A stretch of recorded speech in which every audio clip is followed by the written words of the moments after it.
my merchant. And this is my mother, Mrs. Mirbai, a merchant.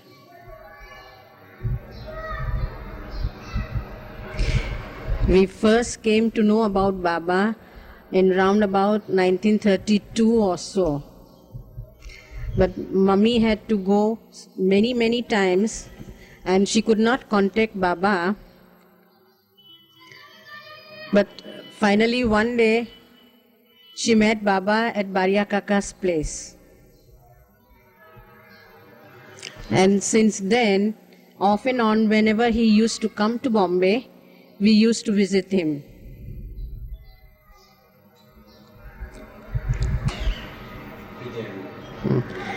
My mother cannot speak English, that is why I will just translate whatever she says in Gujarati. હવે તમે બોલો થોડો. આગળ લઈ જાઓ. એક દિવસ હું મારી ફ્રેન્ડને મળવા ગઈ. તે બારિયા કાકાના ઘરની પાસે જ રહેતી હતી. One day she went to see a friend of hers and who was staying next to Baria Kaka. So there she saw Baba standing on the gallery. So her friend said that see, he's Meher Baba, Sadguru Meher Baba. He was known as Sadguru Meher Baba that time. And he comes from Ahmednagar and he's staying with these people for a few days, then he'll go back. And my cousin told me that he has some spiritual powers, so I'm just going to take my sister to him so that he may cure. So ultimately the sister would not go, but she herself went, and then Baba asked her to feed that sister a rose every day. But it so happened that they could not get a rose even for a rupee. So they again went there and asked Baba as to what they should do. So he said, let it be now. And ever since that time, we knew as to what Baba was. Then off and on when he used to come, Mrs. Katrak used to send us the message that he has come to Bombay, and we would go and see Baba.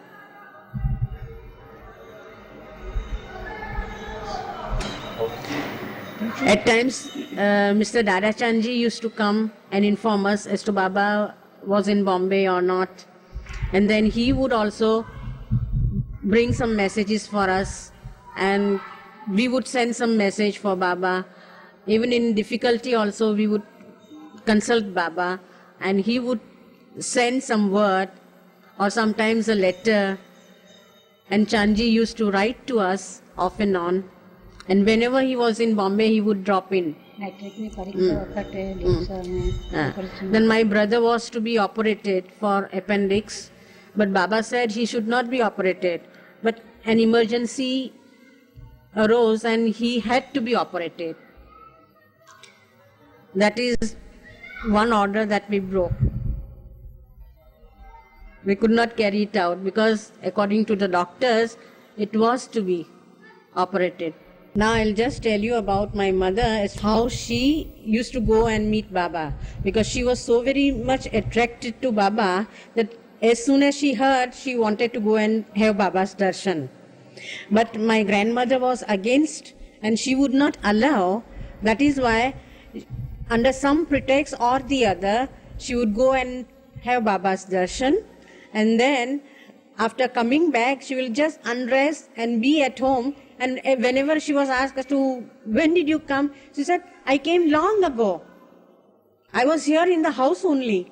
And the funny thing was that they never suspected anything and they never came to know about of it.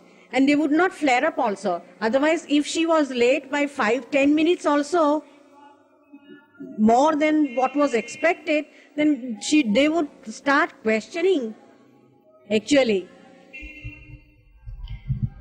But then she wondered as to every time I go to Baba, I can escape like that. But only when Baba was there, and when she went and saw Baba, that time only. So that way, gradually, we had more and more faith. And we knew that Baba was something. Whenever Chanji used to come, I used to discuss with him so many things. Then I would ask him as to why Baba was doing this or that, and why he was giving such orders to such people and like that. So every time he came, I would just talk with him or discuss with him. Then one day he said, "You yourself come and see Baba." So that was the first time in 1942, I think, I went to Baba. And I thought that I would ask him so many questions and this and that. But I had taken one of my servants. So Bharia Kaka said that she will not be allowed to go to Baba. But when I went there, Chanji said, "No, you also come. If Baba allows you, then you can see Baba." So Baba was very, very pleased because she was a very good soul. And Baba said that she has got a very nice soul, and she worked for so many people and all that, and he was very pleased with her. But the things that I wanted to ask, I could not ask Baba. I was just dumbfounded. I just kept on staring at him. At Mehrabad, in that Nalli Banglima, Baba used to say that we should not go to any other master because their ways of working are different from his, and then it would be very difficult for him to bring us back to the level he wants us to. Now I'll tell you as to how I became a homeopath. Formerly, I never liked to study. But when Baba had come to Bombay and we had been there for his darshan, he casually inquired as to what I was doing. So Mummy said that now she is interested in homeopathy, and she is attending the lectures every Saturday, Sunday. And up to that time, I was not having a single book of homeopathy. I used to read from my friends' books and study from their books or copy out. But then when Baba asked, and he advised my mother that why don't you allow her to go? It is a nice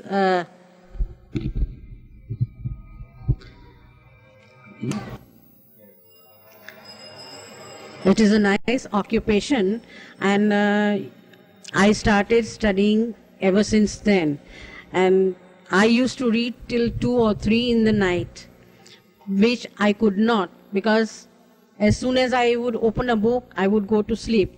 But by Baba's grace, I could study, and then I got a job, and I got myself registered, and I'm practicing as a homeopath now. After studying, Baba wanted me to work and serve the suffering humanity. And ever since then, I am practicing as a homeopath. When Baba had been to Madras, and when he gave his darshan there, we had been there, I and my mother, and a few of our friends also. And there I had seen Baba's face so very radiant, and I cannot even explain as to what I found there, because the darshan given there were unique. And the dais on which Baba had to sit had been erected on a sort of a platform type, and it was a 7-headed cobra, and the coils of the cobra were decorated with roses and silver in between. And the view that to see Baba in that light was something that I had never seen. And after that also I have never seen Baba like that. My mother was very keen that I should get married. So when I had been to Baba, Baba just asked me as to why I was not getting married. So I said I did not like, because my mother had suffered a lot. And within 3.5 years or so, she was a widow. So what was the use of getting married and all that? So I did not like. And then he said, if you do not like, then you need not marry. My mother had been to Bangalore, and after having Baba's darshan, she just wanted to know whether Baba's hair was real or not. So she just touched the hair. So other people who were standing besides Baba, they were furious, they did not like. But Baba just gestured and said, let her do. And then she was very happy about it, that Baba allowed her. Once when Mummy went for Baba's darshan at Bombay, she was very desperate, and she had just thought about telling Baba everything regarding herself, as to how she used to suffer and what mishaps she had to face and all that. So she just said that as soon as I see Baba, I will tell everything. But when she went to Baba, she forgot completely everything. Then Baba also asked her as to what is wrong with you. So she just thought as to what is wrong with me. And that time she could not say anything. So she just said that there is pain in my heel. And Baba also laughed, and then he just gave her a rose petal to eat. And then she felt at ease, and she felt much better. And she completely forgot. And then after coming back, she thought that I had thought of telling him all these things, and I forgot completely in his presence. After all these years of being with Baba, what have you learned? We learn that we must take whatever comes our way and leave everything to Baba, because he knows what is best for us, and he'll do the needful. Jai Baba. જો 50 વર્ષ અગાઉ આ હમણાં જેટલું શીખી તેટલું હું શીખી હોત એને સમજણ પડી હોત તો મેં આટલું બધું સફર કીધું નહીં હોત. પણ હવે છે ને દિલ બધું તૂટી જ ગયું. My mother just said that after 50 years, she comes to realize that if she had met Baba 50 years ago, and if she had understood Baba the way she understands him now, then she would not have suffered to such an extent, and she would have taken it easy, and everything would have been eased for her. That is what she says. Jai Baba. Jai Baba.